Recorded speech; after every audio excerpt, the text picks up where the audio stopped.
Hi guys, Paul Pluta on the Paul Pluta channel, doing a paid review for Eddie. He wants to be referred to as Thomas. Hi Arch, sending you $130 via PayPal. Please don't mention my name or my email address and refer to me as Thomas. So I've been collecting, quick wristwatch check. What am I wearing today? And guess what?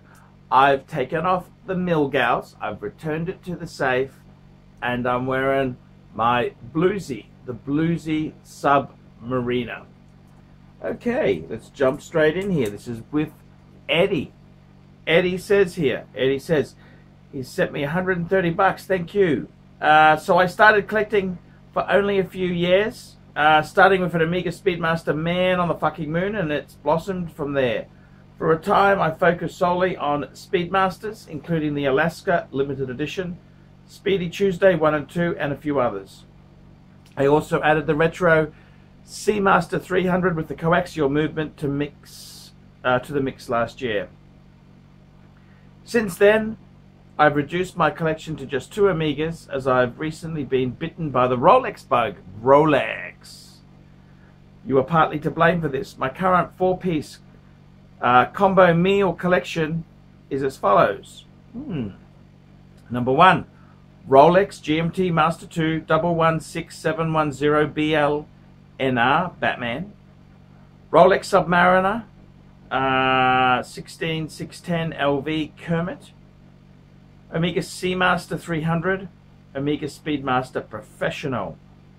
Firstly, what do you think of those four as my core 4?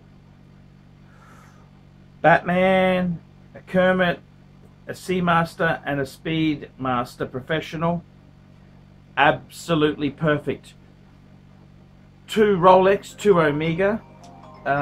It's very, very cool. It's very happening. Very happening. Very cool. What can I say? I think it's a great collection. I do like it. I like it a lot. I like it a lot. I like it. I like the fact that 2 Omega, 2 Rolex, 4 seems to be a really special number for me. Because I've got, in my case, I got 2 steel Rolex, 2 two-tone Rolex. Of those 4, 2 are the older model, 2 are the newer clasp. This has the older clasp on the bluesy. Same as the Explorer 2, the older clasp, whereas the Daytona and the Milgauss have the newer clasp. I got to be honest with you, I think that's a nice. I mean, the Batman is cool, the Kermit is cool, Seamaster 300 is cool, and a Speedy Man on the moon. Already bitten with the Batman and Kermit, I'm now looking to add a 3-hand Rolex to the mix. I'm considering either the Milgauss with the black dial and green crystal, the 39mm Explorer 1 he's talking about, or the ceramic Note 8. I'm leaning towards the sub, as my Kermit is obviously not ceramic, and I'm tempted to get something a bit more rugged as a daily beater. Looking forward to your thoughts or other suggestions you may have. Thanks, Pontiff. Best regards, Thomas. Yes, yes, yes, yes. Very, very cool indeed. This is a great collection there. What would I be adding? Geez, you know, this is the interesting thing. A 3-hand Rolex is so cool. 3-hand, what do we mean? We mean minute, hour, and second. So no date, no other functions there. He wants to add sports. I think that's a cool idea. There's something about a 3-hand Rolex which is just so cool. I've got the Milgauss. Mine is not the GV, which is the green crystal. I've got the standard normal crystal with the black with the orange. And I got to tell you, I really love that piece. It is a great piece.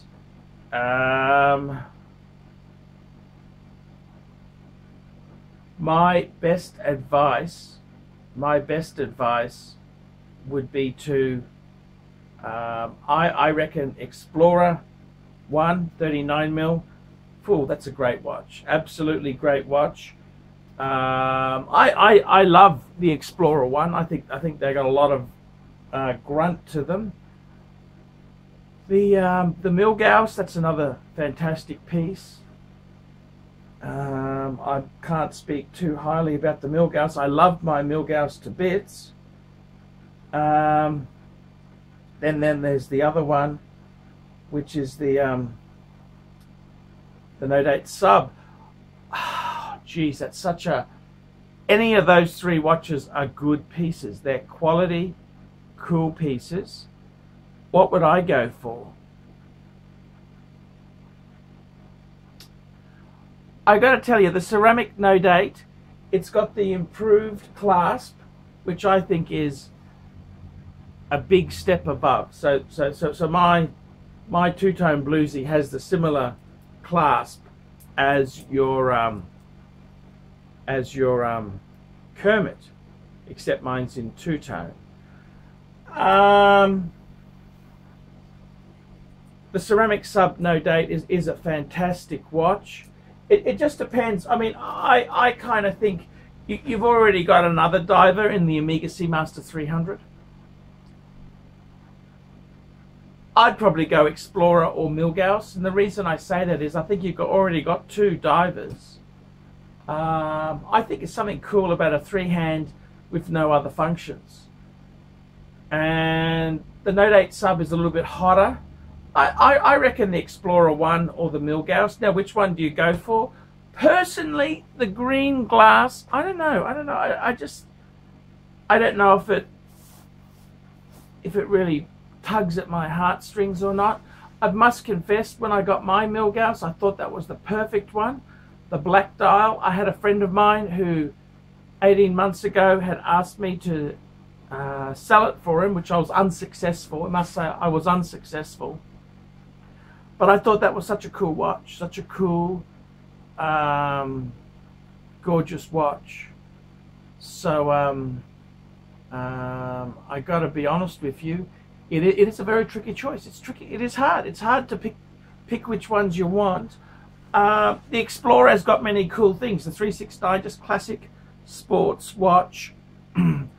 I kind of like it because it's so independent. And I kind of, it's a wee bit smaller than the Milgauss.